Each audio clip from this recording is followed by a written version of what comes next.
आज भैया थोड़ा पीछे जाओ, मैं बाइट करूँगा तो पूरे आप ही आओगे सामने। नहीं ये तो हट रहा है। अजय भैया मेरे को ओपनिंग में खड़ा कर दिया, तो बड़ी मुश्किल होती है ओपनिंग बैट्समैन की, पर ठीक है, आप सब लोगों का सहयोग सद्भावना मेरे साथ लंबे समय से है, इसलिए शायद ओपनिंग भी ठीक तरीके से कर पाऊंगा। 30 नवंबर को हिंदुस्तान में राष्ट्रीय होम्योपैथिक दिवस करके एक ऐसा उत्सव मनाया जाता है ना? हाँ, राष्ट्रीय इलेक्ट्रो होम्योपैथिक दिवस ऐसा करके मनाया जाता है। वास्तव में वो 30 नवंबर को ही मनाना था, लेकिन मैं आपको गर्व और गौरव के साथ ये बात बोल रहा हूं कि 4 तारीख को मनाए जाने के पीछे जो हेतु और उद्देश्य रहा वो यह कि आरोग्य भारती के राष्ट्रीय संगठन मंत्री, राष्ट्रीय स्वयंसेवक संघ के लंबे समय से प्रचारक और 2014 से आयुष मंत्रालय में, भारत सरकार के आयुष मंत्रालय में सलाहकार के रूप में अपने कामों की अमिट छाप छोड़ने वाले आदरणीय अशोक कुमार जी वासने साहब, जो राष्ट्रीय संगठन मंत्री होने के कारण उनके जो प्रवास वाला कार्यक्रम रहता है वर्ष महीने भर का, उस प्रवास में भोपाल में 4 तारीख को रहने वाले थे, इसलिए 4 तारीख को यह कार्यक्रम हमने रखा है।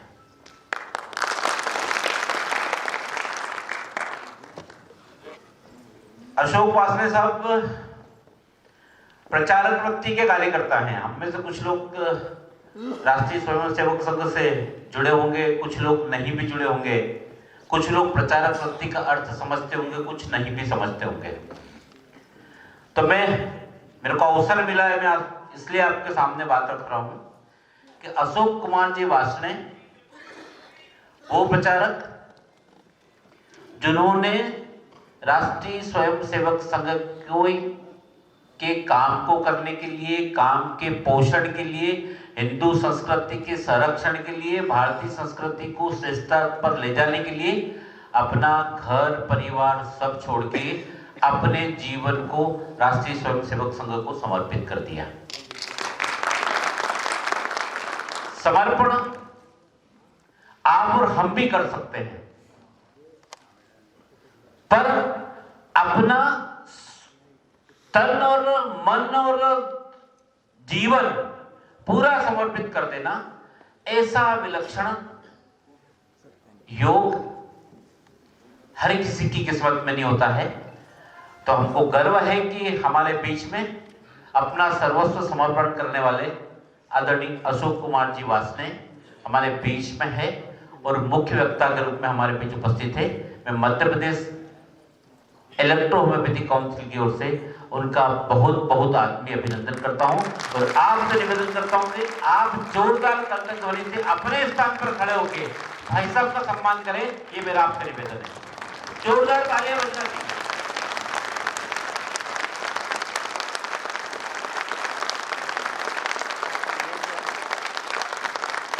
आप सबका धन्यवाद। विराजे मंच पर ही उपस्थित है आदरणीय अजय हाडिया जी, जिनके सत्प्रयास से हम आज यह पहली बार इलेक्ट्रो होम्योपैथी के बैनर तले कोई कार्यशाला आयोजित कर रहे हैं और इस आयोजन के पीछे भी हेतु है। माननीय संगठन मंत्री जी हमारे बीच हैं, माननीय आयुष मंत्री से एक आध बार हम लोगों का मिलना हुआ है, तो उन्होंने कहा था कि भैया ठीक है, इलेक्ट्रो होम्योपैथी एक अच्छी विधा है, लेकिन इसके रिसर्च पेपर व्यवस्थाएं वो सब हमारे सम्मुख लाइए। कोई कार्यशाला कीजिए, कोई अध्ययन कीजिए, कोई मरीज का अध्ययन कीजिए, कुछ डॉक्यूमेंट हमारे बीच में लाइए ताकि हम इस बात को आगे बढ़ा सके कि इलेक्ट्रोहोम्योपैथी की मान्यता के लिए हम कदम बढ़ा पाए। वो भी हमारे बीच उपस्थित होने वाले थे माननीय मंत्री जी, और पहुंच नहीं पाए, तो उनके निर्देशों का 100% पालन करने के लिए अजय भैया और ये इनका पूरा संस्थान देवी अहिल्या इलेक्ट्रोहोम्योपैथी वाला संस्थान ये उसमें लगा हुआ है। आप सब लोग भी इसको भरपूर सहयोग करते हैं। आज इस मंच के माध्यम से मैं अजय भैया का भी आत्मीय अभिनंदन करता हूं, उनके सम्मान में भी जरा ताली बजाइए। इस कार्यक्रम को और बहुत सारे कार्यकर्ता हैं जिनके कारण हम इस कार्यक्रम को यहाँ पर आयोजित कर पा रहे हैं। उसमें एक महत्वपूर्ण कड़ी है श्री अकील खान, कहाँ है भैया, इनका भी सम्मान करें।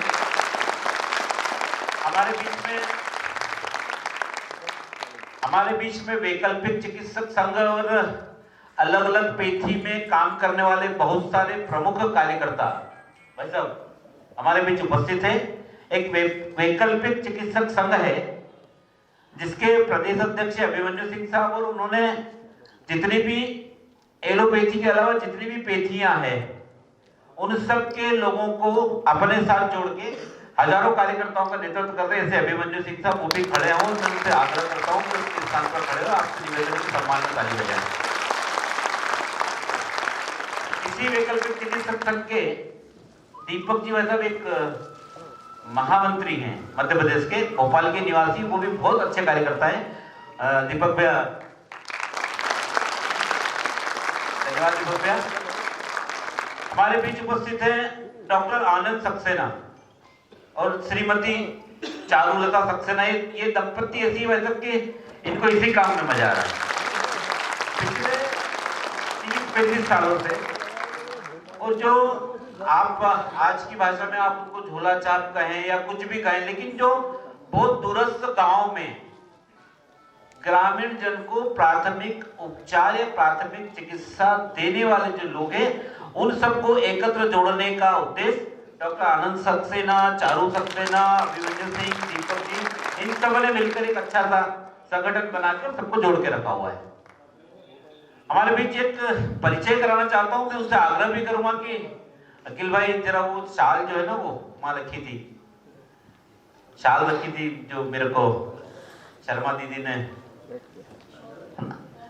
उस शाल का मैं सदुपयोग करना चाहता हूं। हमारे बीच में आदरणीय मिहिर जी हैं जो हमारी वैसे मंच पर आइए, वैसे मंच पर आइए। आयुष विभाग में जो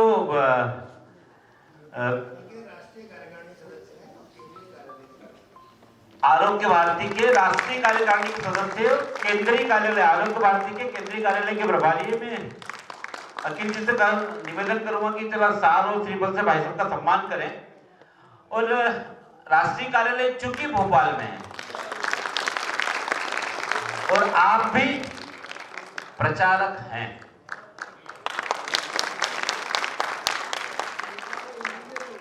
इंजीनियर है। धन्यवाद भाई साहब। अब मैं अपनी बात अन्य प्रदेशों से आए हुए सारे इलेक्ट्रोहोम्योपैथी को स्नेह करने वाले लोगों का भी मैं यहाँ इस मंच के माध्यम से आप सबका भी आत्मीय अभिनंदन करता हूँ। और प्रदेश के कोने कोने से जितने भी लोग यहाँ पहुँच पाए हैं, जो रास्ते में आ रहे हैं, उन सबका भी इस मंच के माध्यम से अभिनंदन करता हूँ कि हम सब ने अपनी इलेक्ट्रोहोम्योपैथी के प्रति अपना एक समर्पण भाव प्रदर्शित करने का अवसर है, उसका हम सबने लाभ लिया। आप सबके श्री चरणों में वंदन करते हुए अपनी बात की शुरुआत करता हूँ। आइए भाई साहब, ऐसा हमने लंबे समय सुना है कि जो सत्य भी है कि यह शरीर 5 तत्वों से मिलकर बना हुआ है।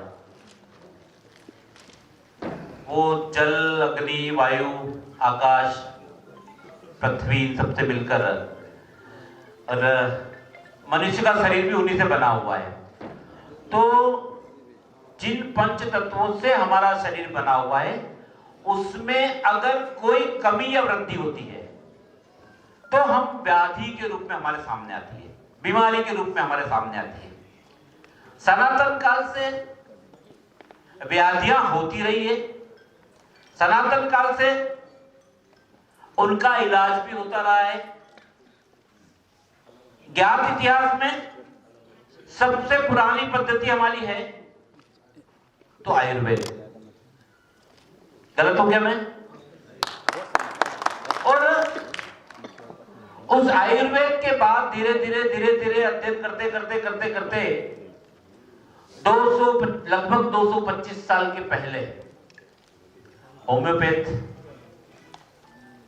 हमारे इस भारत में या विश्व में आया। होम्योपैथ के माध्यम से वही वात पित्त कफ जो हमारा आयुर्वेद का सिस्टम था उसी को होम्योपैथ पर लाया गया और थोड़ा सा एडवांस आयुर्वेद से कि जल्दी ठीक हो जाए क्या, ऐसा करके होम्योपैथ आया। होम्योपैथ के बाद में 15 साल बाद तो लगभग 210-12 वर्ष पहले नई पद्धति इजाद हुई जो त्वरित व्याधियों को दूर करने में सक्षम रही, जिसको हमने एलोपैथ कहा। लेकिन तुरंत व्याधियां दूर करने में तो सक्षम है, लेकिन उस पैथी से और उस पैथी के द्वारा जो हम इलाज ले रहे थे उसमें बहुत सारी बार साइड इफेक्ट की संभावनाएं लगातार बनी हुई रहती थी। होम्योपैथ के बाद में एलोपैथ आया तो एलोपैथ में बहुत सारे साइड इफेक्ट की संभावनाएं बनी रहती है, वो आज भी है। क्योंकि इस सृष्टि पर जब भी और अध्ययन के माध्यम से मनुष्य जब कहीं आगे बढ़ने की बात करता है, एडवांसमेंट लाने की बात करता है, तो इस एलोपैथ के बाद में सिद्धा और इलेक्ट्रो होम्योपैथ ये दो पैथियां और नई तरीके से आई। होम्योपैथ और इलेक्ट्रोपैथ में भाई साहब अंतर सिर्फ इतना सा है कि होम्योपैथ अल्कोहल बेस है और electro homeopath water based therapy ऐसा माना जाता है।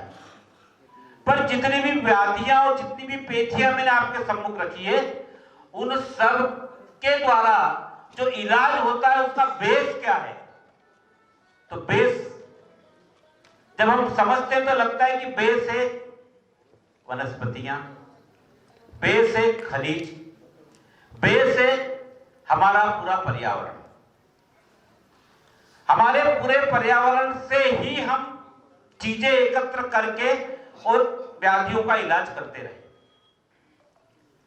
एलोपैथ की बात करें तो सिंथेटिक केमिकल भी आ गए, लेकिन फिर भी बेस उसका कहीं ना कहीं कुल मिला के पौधा, पत्ती, फल, फूल, वहीं से उसका जीस्ट, वहीं से केमिकल प्रक्रियाओं के माध्यम से हमारे पास में एलोपैथ का आगमन हुआ। बहुत लंबे में नहीं जाऊंगा, लेकिन एक चीज जरूर है कि पेनिसिलिन का जब इन्वेंशन हुआ भाई साहब, जिसको हम एलोपैथ की दवाई की तरफ ले जाते हैं, तो उस पेनिसिलिन का इन्वेंशन भी किसी एक पादप से हुआ है, किसी एक पौधे से हुआ है। तो इसका मतलब यह हुआ कि प्रकृति में पाए जाने वाले फल, फूल, पेड़, पौधे, पत्तियां, खनिज, जल, सूर्य का प्रकाश, चंद्रमा की चांदनी और इन सब का कहीं ना कहीं उपयोग हमारी व्याधियों को दूर करने के लिए, दवाई निर्माण और दवाइयों का उपयोग करने के लिए हुआ है। ऐसे ही इलेक्ट्रो होम्योपैथ भी वही है, जिसमें शायद 100-125 पेड़ पौधे की पत्तियों को गलाकर, सड़ाकर, उनका जीस्ट निकालकर उसकी ऊर्जा के माध्यम से इलाज करने की बात करते हैं। अब ये ऊर्जा आई कहां से? तो वैसा इसमें भी वही है, एक फोटोसिंथेसिस प्रक्रिया होती है जिसके माध्यम से पौधे के शरीर में अपने स्वयं का भोजन पत्ती के माध्यम से बनता है, और उसमें सब चीजें जो पंचतत्व है उस पत्ती के माध्यम से मैं आपके सम्मुख रखना चाहूंगा कि जल अगर है पंचतत्व में तो वो पत्ती को मिलता है जड़ से, सूर्य का प्रकाश है जो एब्जॉर्ब करती है पत्ती अपने अंदर पाए जाने वाले क्लोरोफिल से, रासायनिक क्रिया जिसके माध्यम से, एक्सोथर्मिक क्रिया जिसके माध्यम से पौधे में फोटोसिंथेसिस होता है, वो मिलती है सूर्य से। ऐसा सारे जल, अग्नि, वायु, पृथ्वी, वायु, कार्बन डाइऑक्साइड भी वायुमंडल से मिलती है। इन सबको एकत्र करके एक्सोथर्मिक क्रिया से जो ऊर्जा उत्पन्न होती है उस ऊर्जा को संग्रहित और संहित कर और उसके माध्यम से इलेक्ट्रो होम्योपैथी के द्वारा इलाज किया जाता है। इस इलेक्ट्रो होम्योपैथी के जो हमारे हिंदुस्तान में जिनने उपयोग किया, सिन्हा साहब जिनकी जन्म दिवस पर ये बनाते हैं, लेकिन इतने लंबे समय के बाद भी हमारे कितने सारे चिकित्सक, कितने सारे लोग इस क्षेत्र में जो काम कर रहे हैं, लंबे समय से इलेक्ट्रो होम्योपैथी को शासन के द्वारा मान्यता मिले, इस विषय पर लगातार प्रयासरत रहते हैं। सिर्फ और सिर्फ एक अकेला राजस्थान राज्य ऐसा है जहां के कार्यकर्ताओं को लगातार प्रयासों के पास सफलता मिली है कि वहां इलेक्ट्रो होम्योपैथी काउंसिल का गठन राजस्थान सरकार ने किया है। महाराष्ट्र सरकार भी इस दिशा में अपने कदम को बढ़ाया है। नोटिफिकेशन जारी हुआ था, अब नई सरकार का निर्माण कल परसों में होगा, उसके बाद शायद इलेक्ट्रो होम्योपैथी का वहां भी कोई एक नया परिणाम हमारे सम्मुख आएगा। मैं इस मंच के माध्यम से और आप सबकी भावनाओं को आदरणीय अशोक जी भाई साहब के सम्मुख प्रस्तुत करना चाह रहा हूं कि मध्य प्रदेश में भी इलेक्ट्रो होम्योपैथी मान्यता के लिए आपके संरक्षण में सरकार कदम बढ़ाए, ये वाला आग्रह मैं आदरणीय अशोक जी भाई साहब से करता हूं। और इस आग्रह के लिए मैं आप सबसे भी निवेदन करता हूं कि जोरदार करकट ध्वनि से मेरी बात से सहमत हो कि भाई साहब इस विषय को हमें जरूर बढ़ाना चाहिए।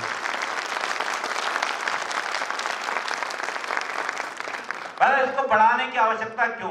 कभी कभी ऐसा ही बात आती ना कि बढ़ाना चाहिए क्यों? अभिमन्यु सिंह साहब जब सोचते हैं कि क्यों बढ़ाना चाहिए, तो भाई साहब अभी एक आपदा आई थी जिसको कोरोना काल हमने कहा, वैश्विक आपदा थी। उस वैश्विक आपदा में गांव-गांव में, घरों-घरों में और छोटी-छोटी चिकित्सा सुविधा उपलब्ध कराने की जब बात आई, तो ये आपके सामने जो बैठे हैं ना कार्यकर्ता, इनका ही दम था। इनने मरीज को हाथ भी लगाया, मरीज का इलाज भी किया और मरीज की जान बचाने का प्रयास भी किया। अन्यथा एक बात और बहुत बेबाक तरीके से कहूंगा, डॉक्टर सक्सेना को बुरी भी लग सकती, लेकिन लगे, जितने भी एमडी, एमएस या एमबीबीएस किए हुए बड़े बड़े डॉक्टर्स थे, उन्होंने कोरोना के दौरान किसी मरीज को हाथ लगाकर, नाड़ी पकड़कर इलाज करने की हिम्मत नहीं की। वो हिम्मत भाई साहब इन छोटे छोटे चिकित्सा की छोटी छोटी पेटी में छोटा छोटा काम सीखकर जो लोग अपनी आजीविका के साथ में ग्रामीण जन की छोटी छोटी सेवा कर रहे हैं, उन सब लोगों को धन्यवाद है कि भारत राष्ट्र के प्रत्येक गांव में इन लोगों ने भरपूर सेवा की और कोरोना के दौरान जो इनने काम किया है उसका मैं इस मंच के माध्यम से आत्मीय अभिनंदन करते हुए आप सब यहाँ पधारे। आदरणीय भाई साहब ने हमको समय दिया। आदरणीय इंदर सिंह जी परमार हो सकता है अगले सत्र में हमारे बीच आए, आप और आप सब ने शांति से मुझे सुना, उसके लिए आप सबका धन्यवाद। मैं अपनी वाणी को यही विराम देता हूँ क्योंकि मुख्य बात हमने भाई साहब की सुनना और भाई साहब को समझना है। आप सबके श्री चरणों में वंदन करते मैं अपनी बात समाप्त करता हूँ। भारत माता की और भारत माता की, जोर से बोलना पड़ेगी, भारत माता की।